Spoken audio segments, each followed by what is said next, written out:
Halo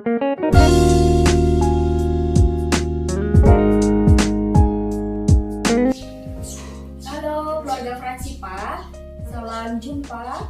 Pada hari ini kita memperingati Hari Pendidikan Nasional. Saya, Lis Aviani, akan ngobrol santai dengan salah satu wali murid kita dan salah satu ibu guru kita. Dan salah satu wali murid kita ini cantik dan beliau adalah Ibu Tias. Halo Bu Tias. Halo Bu Lis. Salam jumpa ya Bu ya. Salam jumpa. Gimana Bu kabarnya hari ini? Puji Tuhan baik. Baik ya Bu ya, sehat ya Bu ya. Sehat. Gimana dengan anak-anak Bu? Puji Tuhan sehat juga. Ya, lalu aktivitas Bu Tias hari ini? Aktivitas saya selama ini masih mendampingi anak-anak di rumah Bu. Karena anak-anak masih online katanya. Iya. Masih online, lalu ada tatap muka juga gitu ya Bu ya. Iya betul. Baik, lalu Ibu Tias ini juga salah satu alumni dari SD Fransipa, betul ya Bu Tias ya? Betul Bu. Ya, dan sekarang menjadi wali murid kita, salah satu wali murid kita, orang tua dari Tristan kelas 6 dan Trisha kelas 2. Lalu hari ini juga saya tidak sendiri, saya didampingi oleh ibu guru kita, Ibu CH Asma Artati. Halo Bu Tati. Halo Ibu Lis, halo Ibu Tias. Gimana nih Bu Tati kabarnya hari ini? Luar biasa, cukup sehat Ibu. Bu Tati ini selalu semangat, selalu sehat ya Bu ya. Terima kasih Bu Lis. Oke, Bu Tias dan Bu Tati, kita ini kan mengalami pandemi COVID-19 sudah hampir 2 tahun ya Bu ya. Nah, kira-kira menurut Bu Tias nih, apa sih dampak dan tantangan untuk anak-anak selama mereka mengalami pandemi ini dan harus belajar online di rumah?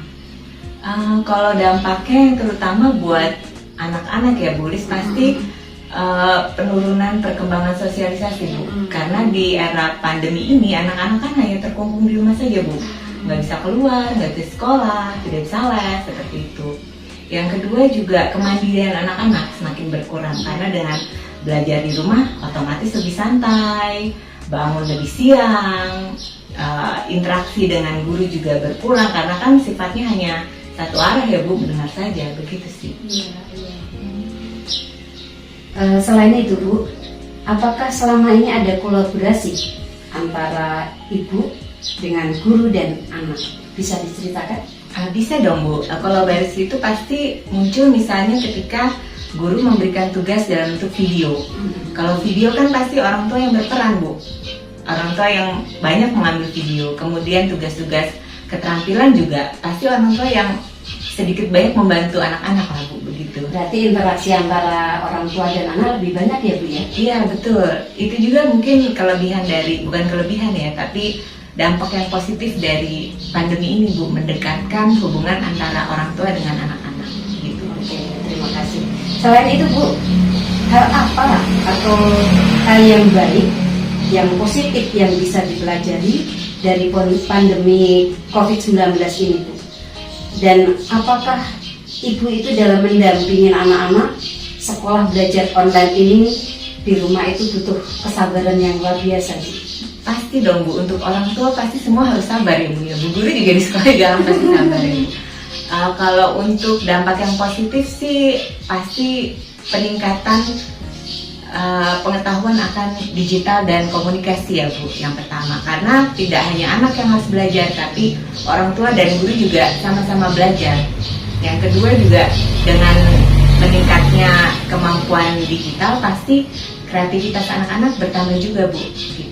Dan sekarang ini kita juga harus belajar ya Bu, karena anak-anak itu lebih mudah menerima IT yang perkembangan pesat ini ya Bu ya. Iya, Kalau betul. kita tidak bisa mengikuti anak-anak, kita akan kewalahan ya Bu. Iya. Tidak tahu apa yang dipelajari anak-anak itu ya Bu. Betul. Berarti nih ya Bu Tati ya, tidak hanya kita saja, guru saja berarti ya yang harus belajar, tetapi juga orang tua di rumah, anak-anak juga harus belajar ya.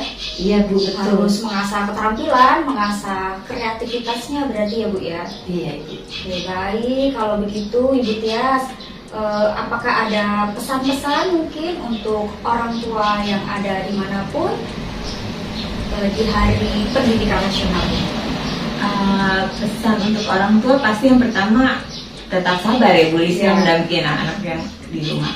Yang kedua, walaupun pandemi akan segera berakhir, tapi orang tua juga tetap harus belajar untuk melihat anaknya, memperhatikan perkembangan anaknya. Karena dengan belajar di rumah kan orang tua akan lebih dekat dengan anaknya. Begitu. Untuk yang terakhir, pesan yang terakhir untuk para guru, semoga tetap sabar dan tetap berkreatif dalam mendampingi anak-anak. Oke, baik. Jadi kita sebagai guru, sebagai orang tua harus tetap belajar dan terus belajar dan tetap semangat. Begitu ya Bu Tias ya, Bu Tati? Iya, Bu. Iya. Jadi dapat disimpulkan, pendidikan tidak akan berjalan dengan baik jika tidak ada kerjasama dan komunikasi yang baik dan terbuka antara sekolah dan orang tua. Di Hari Pendidikan Nasional ini, mari kita sebagai orang tua dan guru mendukung dan memberikan semangat kepada anak-anak kita supaya tumbuh menjadi anak-anak yang berkemampuan dan kreatif. Terima kasih Ibu Tias, terima kasih Ibu Tati. Semoga Ibu dan keluarga selalu sehat serta anak-anak ya Bu ya. Tetap semangat dalam mendampingi anak-anak. Begitu juga dengan Bu Tati mendampingi anak-anak di sekolah. Ya, sekali lagi terima kasih dan sampai jumpa.